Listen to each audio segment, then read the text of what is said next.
ગરનાર મોટી ગામનો યુવાન બીએસએફની ટ્રેનિંગ પૂર્ણ કરીને માંદરી વતન પરત ફરતા ભવ્ય સ્વાગત કરાયું.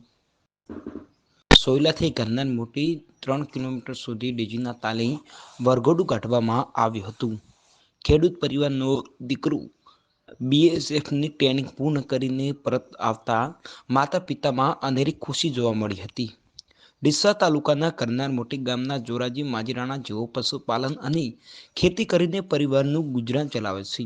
ત્યારે ગરીબ પરિવારમાંથી આવતા જોરાજી માજીરાણાનો દીકરો માજીરાણા સંજયકુમાર જોરાજી જેઓ દિલ્હી સાવલા ખાતે બીએસએફની ટ્રેનિંગ પૂર્ણ કરીને માંદરી વતન કરનાર મોટી ગામે આવી પહોંચતા ગ્રામજનો દ્વારા ગામનું ગૌરવ એવા સંજયકુમાર માજીરાણાનું ડીજે સાથે ભવ્ય સ્વાગત કરવામાં આવ્યું હતું. આ પ્રસંગે ગરનાર ગામ દેશભક્તિના રંગે રંગાયું હતું અને ભારે હર્ષ ઉલ્લાસ સાથે દેશભક્તિના ગીતોની રમઝટ સાથે અબીલ ગુલાલની સોડો તેમજ ફટાકડાઓની આતશબાજી અને પુષ્પવર્ષા સાથે નાચગાન પૂર્વક ગામમાં ભવ્ય સ્વાગત કરવામાં આવ્યું હતું.